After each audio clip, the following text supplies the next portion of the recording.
Thank you. I just want to start off by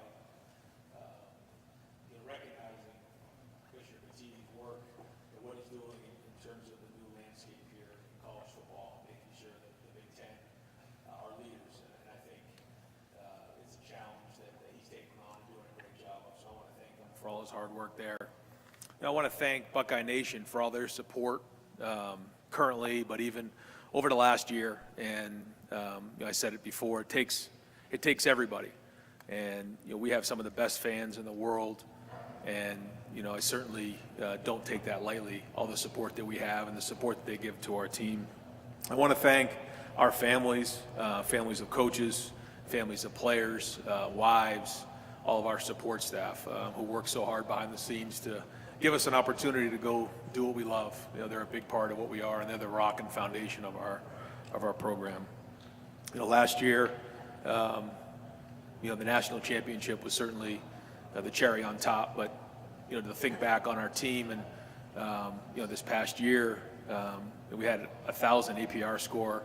We had over 95 guys with 3.0 GPA, and so we're very proud of continuing to make sure that guys understand that when they come to Ohio State, they're there to win championships, but they're also there to be students and there to be well-rounded in everything that they do. But Texas game is 39 days away from right now, and the team that we have currently wants to leave their own legacy behind, and they made that clear a week after the national championship game, and some of the comments that they made, and we've said it before, we're not defending national champions because we're not defending anything. They can't take the trophy away. We're looking to attack and win a championship with this team, and so that started in the off season, and it's continuing in through July. I think we've had a great off season, but now we need to have a great August as we head into this first game against Texas. The three guys that we have here are tremendous young men. I told somebody before, we were checking into the hotel, and as we were checking in, the woman behind the desk said, "Is there someone 21 that can check these three guys in?" I said, "Yeah, I'll do it," because Caleb, Sonny are both 20, and Jeremiah is 19. So when you get around our guys, and especially these three, you just realize not only how talented and special they are, but what great young men. And I think all three guys are a great representation of what it means to be a Buckeye, and they've shown great leadership. As we change and shift the landscape moving forward, I can't say enough about our AD Ross Bjork, our president Ted Carter, and how their alignment with the football program has been very important to our progress as we move forward, and we look to find out and move where the next step's going to be. And every year it's different. I think it was 4 years ago that I was here when I said, I think in about 5 years we won't recognize what college football looks like. I think that I was right off the field. I think I was wrong on the field. I think the product's as good as it's ever been. I think the athletes are better than they've ever been. Teams are great, certainly here in the Big Ten and across the country. But off the field, it's just very, very different. It's constantly changing. And so, that's where great alignment will be very, very important. I think we're very well positioned here at Ohio State moving forward, and I want to thank them for all their hard work. It's an honor to be the head coach at Ohio State, and I don't take that lightly. My family, my children really don't know any different. This will be my 9th year at Ohio State and the 7th as the head coach. And so, it's something that, I appreciate and my family appreciates. And so don't take that very lightly. So certainly here to take any questions you guys may have, and go Bucks. Coach, on your right side. Bill Rabinowitz, Columbus Dispatch. It's rare for a sophomore to be here. Obviously, Jeremiah Smith's not a typical sophomore. Right. As great a year as he had last year, what's the next step for him? Yeah, he's had if you look at him, you've seen him, Bill, where, he's gotten bigger and stronger and faster than he was last year. He was at workouts the other day, and Mick constantly says during our warm-ups, he's the first guy every time we run through and we're warming up, the first guy, every single time. He just set such a standard, and you don't need to motivate Jeremiah. And what he did as a freshman speaks for itself, and like you said, he may not be, an older guy. He may not be really vocal in terms of his leadership, but what he does on the field speaks for itself, and the work ethic he's brought into this year has been exceptional, and I think that deserves an opportunity to be here today, and that's why he's here.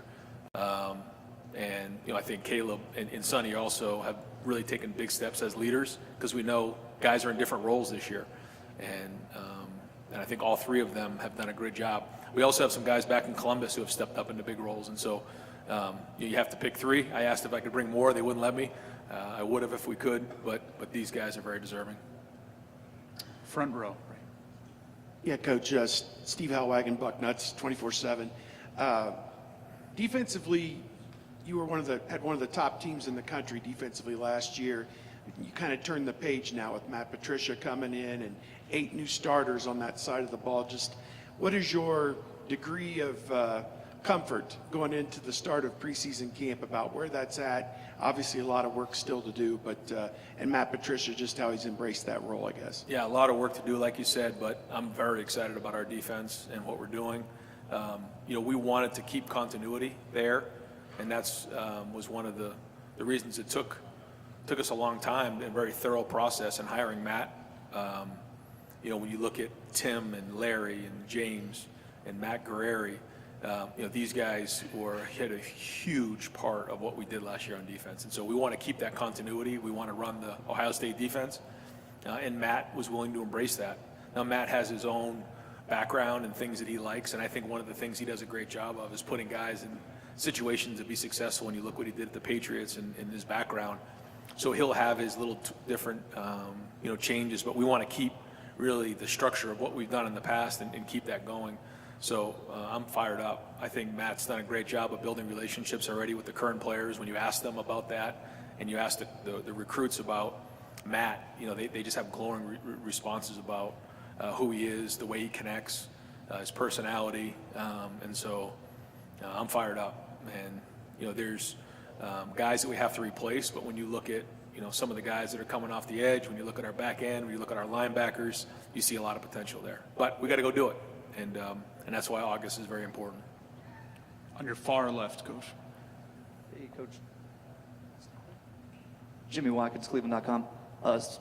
Speaking of Jeremiah, he had some pretty pointed comments about losing the game last year and vowed to not let that happen again. Just to your point about the way college football has changed, some of the traditions are changing. What do you mean? What does it mean to have a player like Jeremiah reinforce those old customs? Well, he's very, very competitive, and he's not used to losing.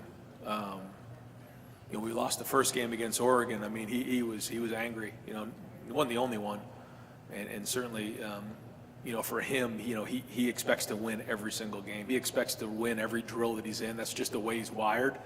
So when you ask a question, you're going to get a genuine, authentic response from Jeremiah, and I think the guys feed off of that.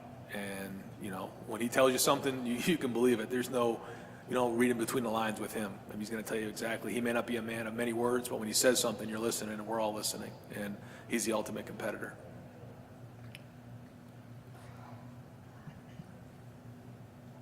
Joey Kaufman, Columbus Dispatch. Ryan, toward the end of spring, you called the quarterback competition between Julian and Lincoln is pretty neck and neck after the summer. Where do you see those two guys competing? Yeah, same, because it's hard to make any progress unless you're actually on the field playing football. But I think both guys have gotten stronger. We're interested to see once we get done with our summer program with Mick next week, who are gold and who's Iron Buckeyes. That'll be big for the leadership. But guys have taken leadership roles, and they've been thrown with the wide receivers. And, I ask those guys all the time, and they like both of them. So we're going to put them in as many competitive situations as we possibly can to figure out who handles that the best, because we got to be on point week one. We can't be messing around. I know that we'll need all of those guys in that room this year.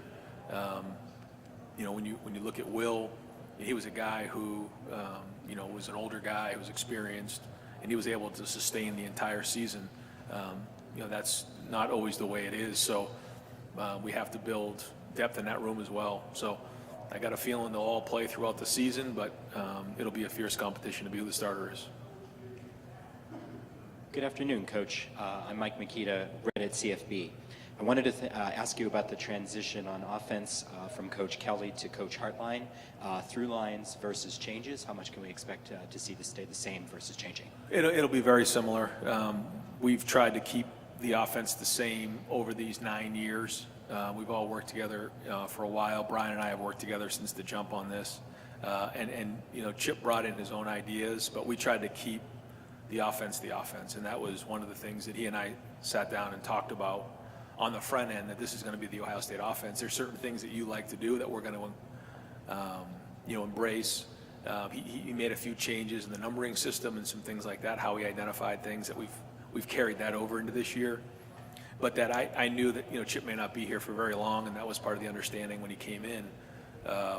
But that when he left, he can't just all of a sudden have a whole new offense, and so that's important. And I watched from afar Coach Saban do that when he was at Alabama, just have different coordinators move around. And so whether it's the offense or the defense, we want to have continuity year after year, even though a coordinator may leave, to create stability long term.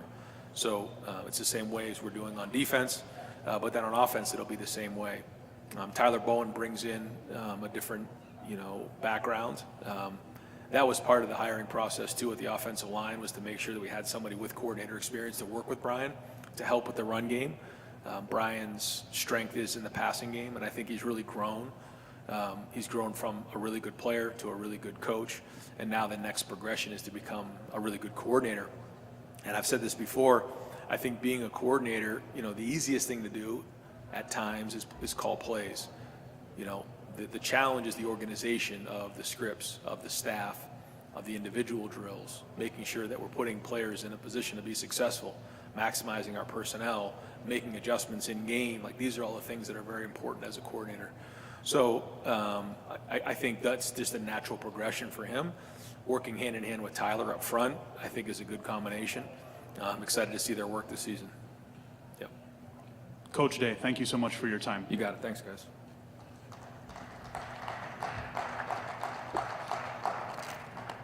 So this concludes our coaches' press conference for this afternoon.